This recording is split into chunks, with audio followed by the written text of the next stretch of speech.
We will now continue our study of vector functions by looking at the calculus of vector functions. So a vector function R approaches the limit L as t approaches A, which is written this way, provided that this limit, the limit as t approaches A of the norm of R of t minus L is equal to 0. So this is the formal definition. Now this is not really practical if we're trying to actually evaluate a limit. So we use our next theorem, which states that x, y, and z are functions of t. The limit of the vector function x, y, z as t approaches A is simply the limit as t approaches A of each individual component.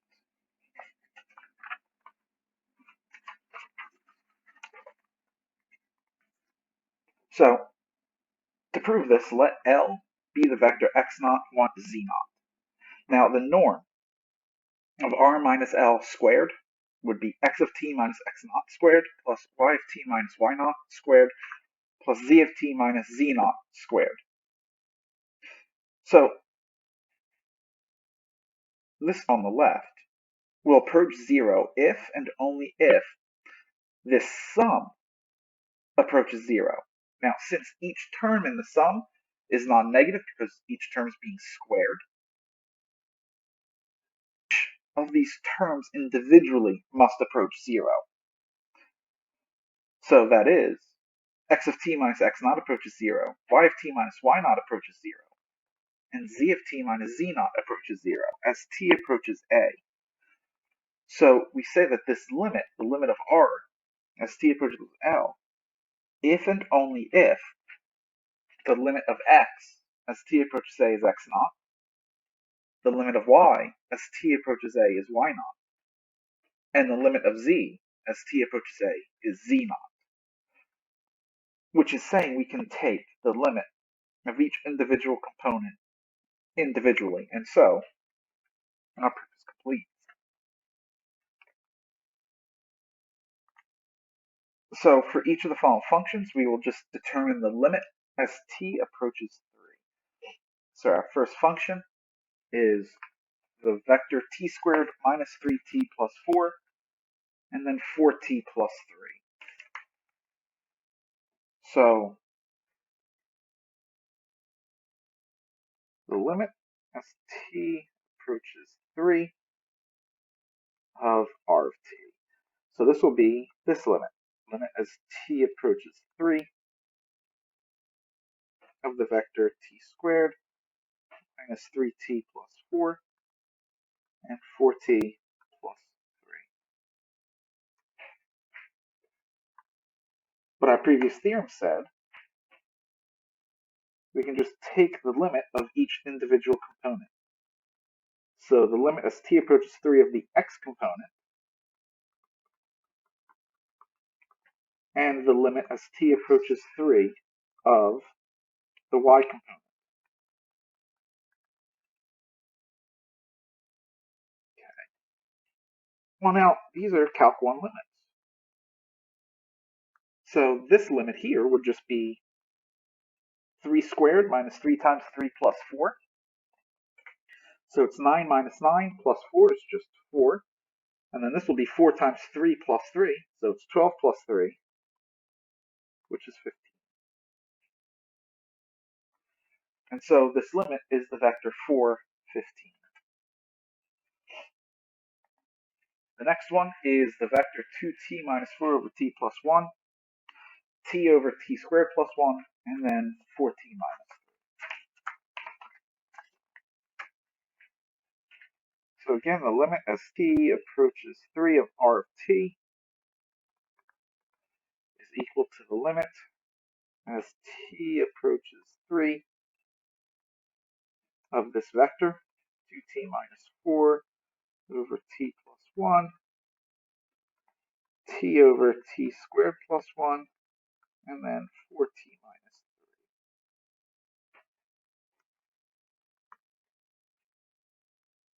3. And we can just take the limit of each individual component, so it's the limit as t approaches 3 of 2t minus 4 over t plus 1 the limit as t approaches 3 of t over t plus 1, t squared plus 1, and the limit as t approaches 3 of 4t minus 3. Okay. Now, it's not a problem here, but if you remember in Calc 1, if you get indeterminate form, you're going to have to algebraically simplify. Well, because if these is a Calc 1 function, all the Calc 1 techniques you learned still apply. So here, we're going to get 6 minus 4 is 2, over 3 plus 1 is 4, so that's 2/4 simplifies to 1/2. Here we get 3 over 3 squared plus 1, 9 plus 1, and then we'll get 12 minus 3 is 9. So this limit is the vector 1/2, 3/10, and 9. So next in Calc 1, after we studied limits, we looked at the continuity. So if x, y, and z are functions of t, the vector function r equals the vector x, y, z is continuous at the point where t equals a if the following three conditions hold. R of a exists, the limit as t approaches a of r of t exists, and the limit as t approaches a of r of t is equal to r of a. So this is the same definition as the definition of continuity of a scalar function that we studied in calculus 1. So now we look at the derivative. So the derivative of a vector value function r of t is r prime of t equals the limit as h approaches 0, r of t plus h minus r of t all over h, provided that this limit exists. If this limit exists, we say that r is differentiable at t, and if the limit exists for every t in an open interval, then we say that r is differentiable over that entire interval.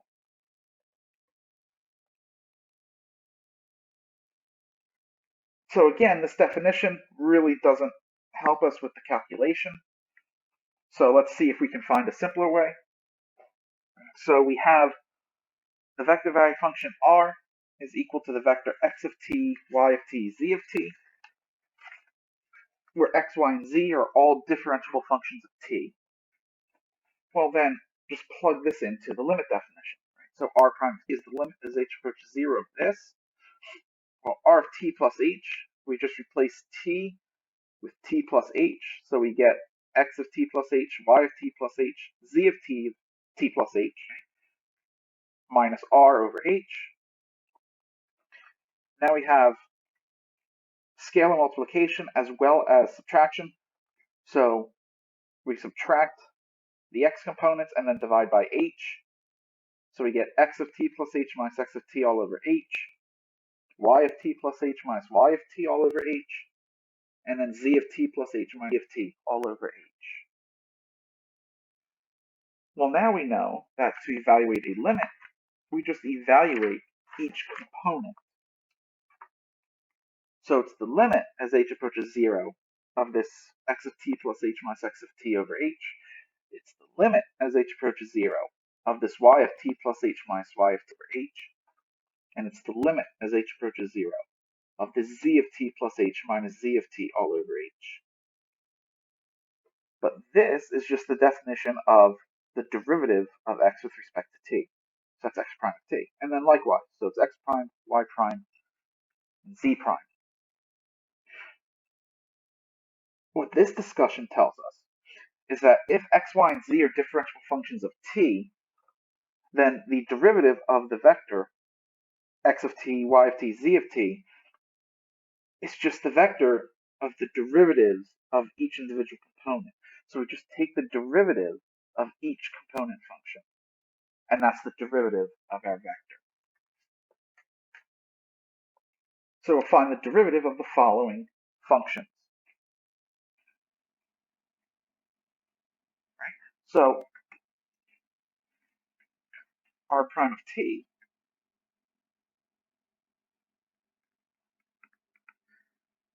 is the derivative with respect to t of this function, 6t plus h, and then 4t squared plus 2t minus 3. And the last theorem tells us we can just differentiate each term or each component individually. So it's the derivative of 6t plus 8 and the derivative of 4t squared plus 2t minus 3.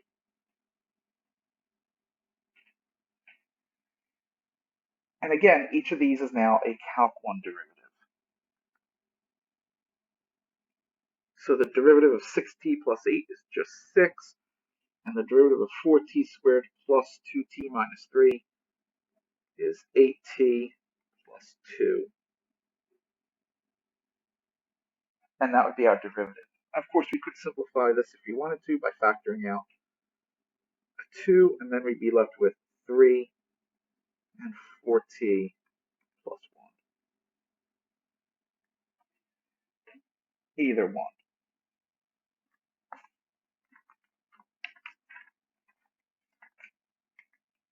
All right, so now let's look at the vector 3 cosine of t, 4 sine of t. So r prime would wind up being the derivative of 3 cosine and the derivative of 4 sine.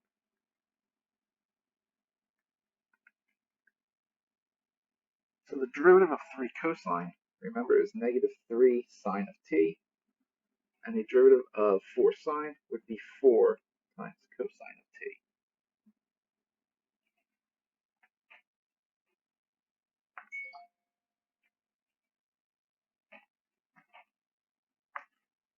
So finally, let's look at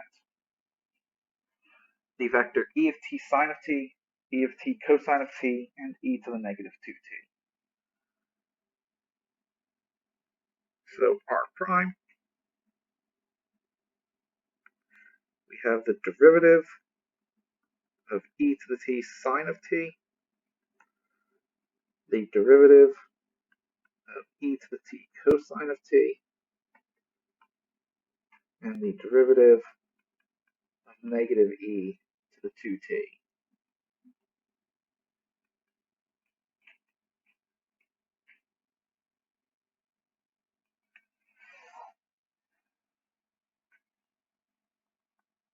So this first component is a product rule. So second times derivative of the first, we have e to the t times sine of t, plus first times derivative of the second, so we have e to the t times cosine of t. The second component is also a product rule. So e to the t cosine of t minus e to the t sine of t.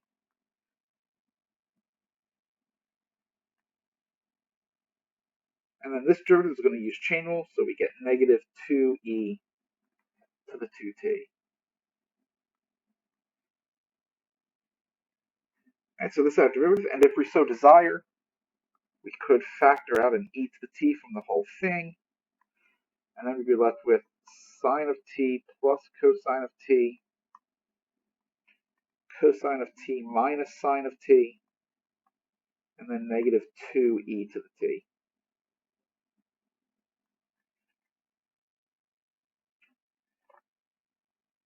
And taking the derivative of a vector function is just that simple. Just like with limits, it boils down to a Calc 1 problem. So let's look at some properties of vector differentiation. So let r and u be differentiable vector functions of t. Let f be a differentiable real-valued function of t. And let c be a scalar. So the first one, the derivative of c times r of t, is simply c times r prime of t. The second one, the derivative of r of t plus or minus u of t is simply r prime of t plus or minus u prime of t. The derivative of f of t times r of t would be f prime of t times r of t plus f of t times r prime of t.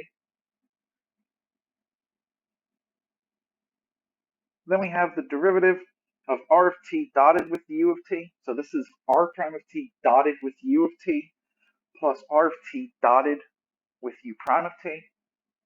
And then the derivative of r of t cross u of t is r prime of t cross u of t plus r of t cross u prime of t. So before we move on, this is the scalar multiple rule. That's the analog of the scalar multiple rule in Calc 1. This is the analog of the sum difference rule. And then these three together are the product rules. Remember, when we studied vectors, there were three types of products. You had the scalar product, or the scalar multiple rather, the dot product, which is the scalar product, and the cross product, which is the vector product.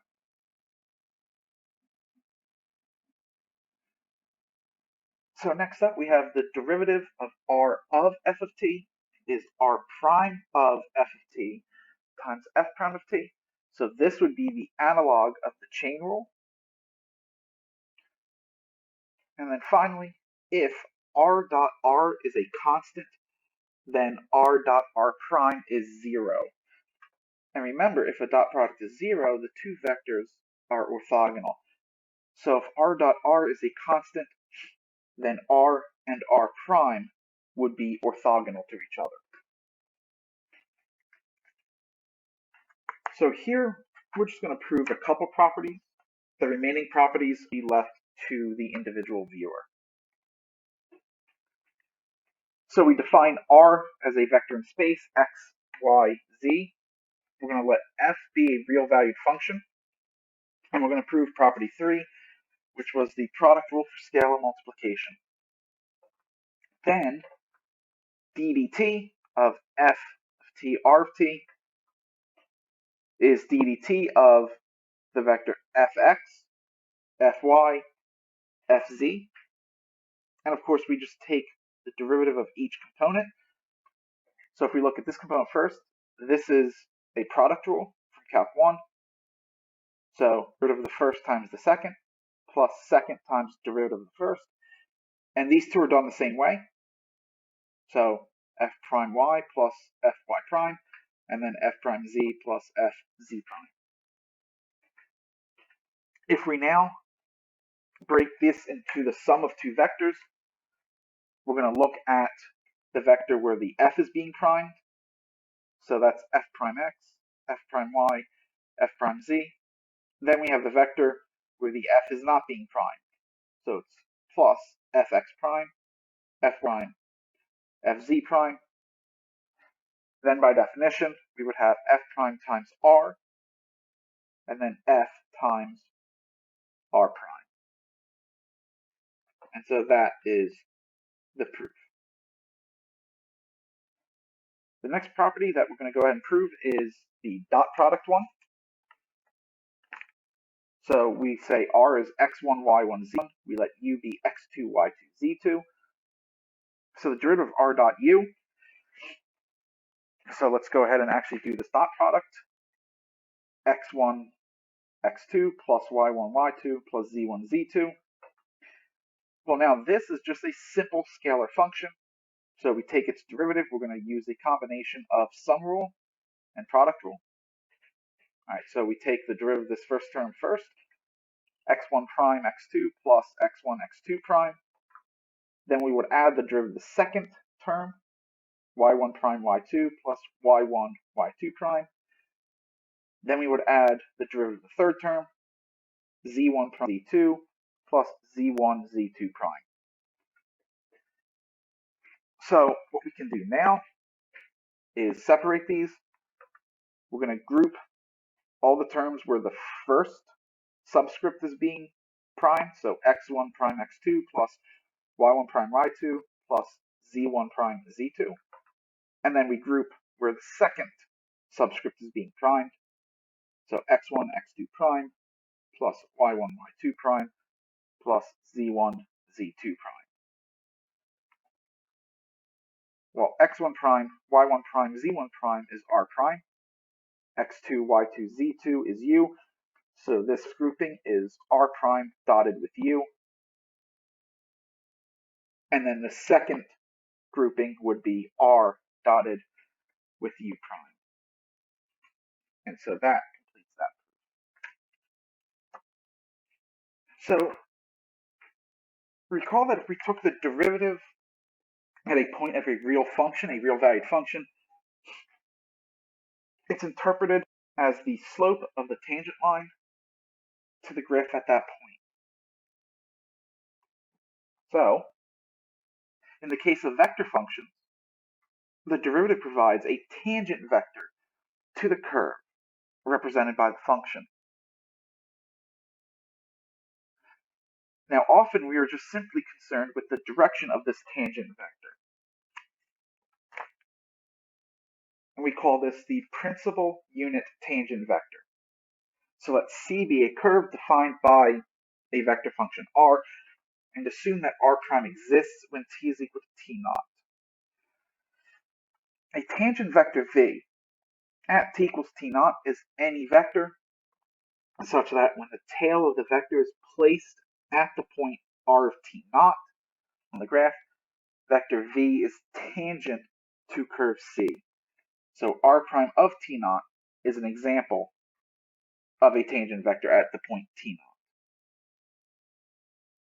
If we now assume that r prime of t is not the zero vector, then the principal unit tangent vector at t is defined to be t of t is equal to r prime of t over the norm of r prime of t. So this, I'm sorry, should have been a prime there. So what we do is we find the tangent vector and normalize it. And that is the unit tangent vector.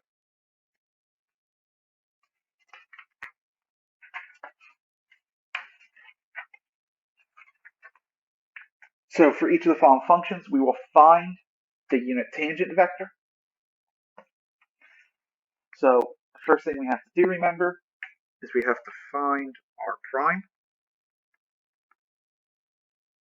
So we get negative sine, cosine. Then we need to find the norm of r prime.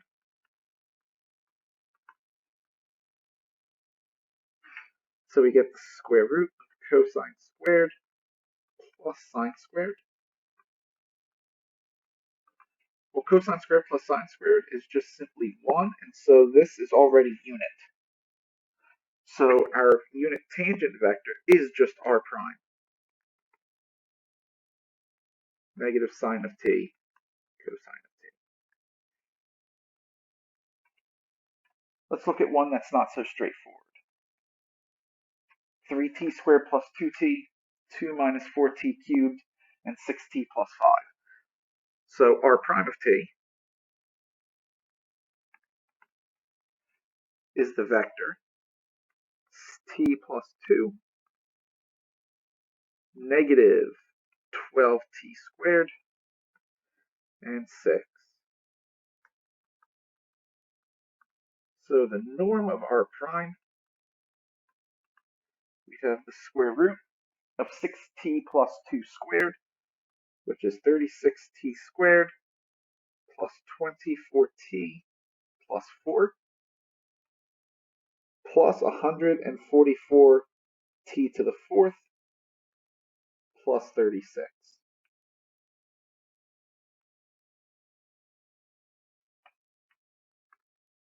So we'll wind up with 144t to the fourth plus 36t squared plus 24t plus 40. We can factor out a 4 from inside, and so we get 2 times the square root of 36t to the fourth plus 9t squared plus 6t plus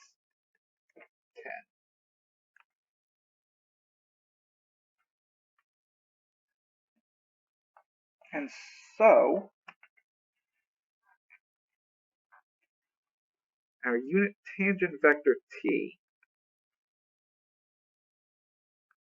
would be 6t plus 2 negative 12t squared 6 divided by this, so 2 square root 36t to the 4th plus 9t squared plus 6t plus 10. And of course, we could simplify by canceling out this 2. Then this would become 3t plus 1. This would become negative 6t squared, and that would become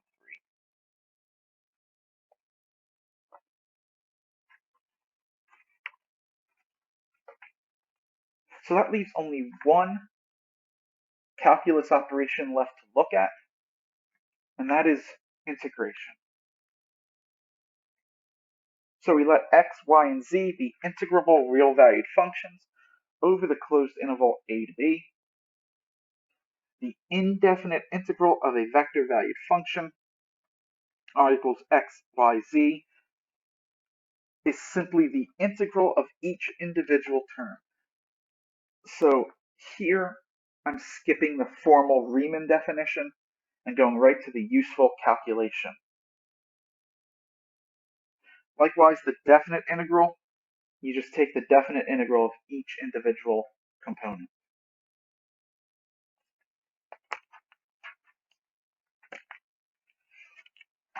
So let's go ahead and take a couple integrals. So we're looking at the indefinite integral of the vector 3t squared plus 2t, 3t minus 6, and 6t cubed plus 5t squared minus 4. So this is just simply the vector where you integrate each component. So we'll have the integral of 3t squared plus 2t dt. Then we'll have the integral of 3t minus 6 dt. And then we'll have the integral of 6t cubed plus 5t squared minus 4 dt.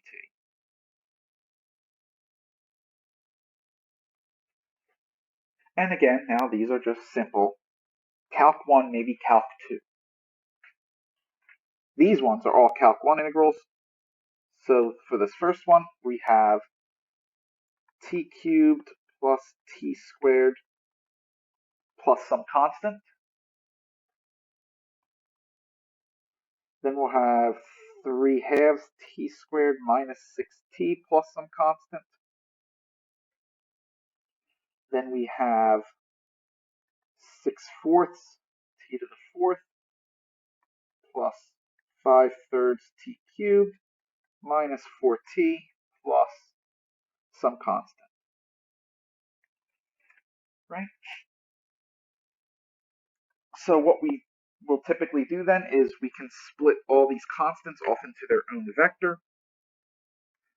So we have t cubed plus t squared,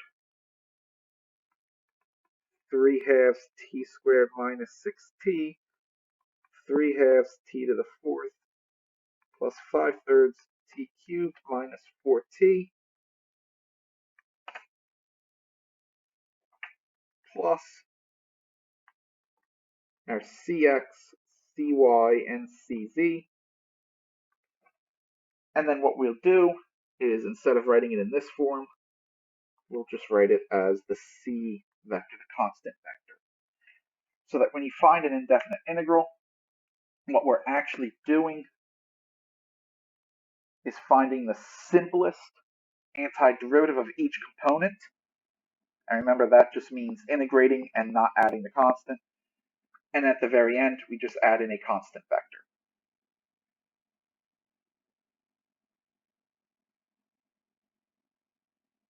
And finally, let's go ahead and look at a definite integral. So this is going to be, again, we integrate component by component. So we have the integral 0 to pi over 3 of sine of 2t dt. Then the integral from 0 to pi over 3 of tangent of t dt. And then we'll have the integral from 0 to pi over 3 of e to the negative 2t dt. And these, again, are all simple Calc 1 integrals.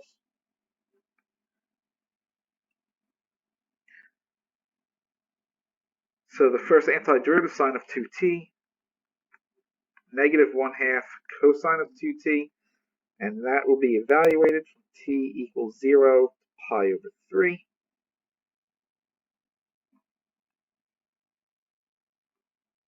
The antiderivative of tangent is the natural log of the absolute value of secant, and that will be evaluated from 0 to pi over 3. And then this final antiderivative, negative 1/2 e to the negative 2t, and that is evaluated from t equals 0 to pi over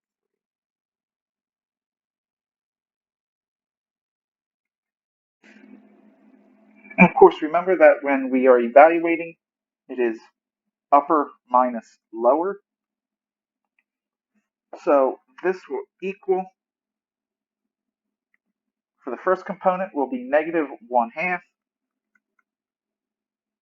times the quantity of cosine 2 pi over 3 minus cosine of 0.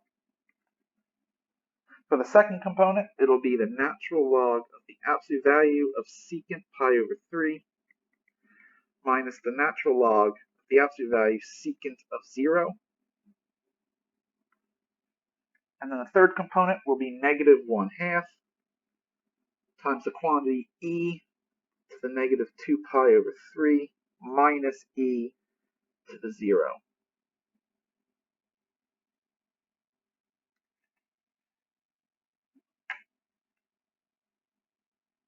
So we have negative 1/2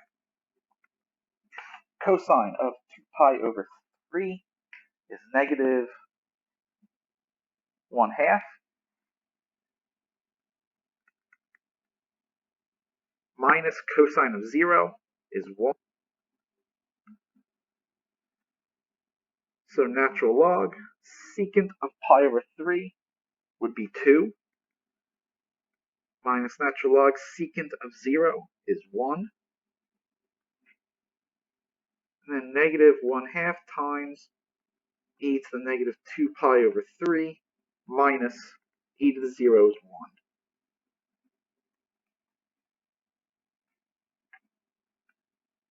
Right, so negative 1/2 minus 1 is negative 3/2. So this first component is 3/4. Natural log of 1 is simply 0, so we're left with natural log of 2. And then we'll have 1/2 minus e to the negative 2 pi over 3 over 2. So this would be our definite integral. That will conclude our discussion of the calculus of vector functions.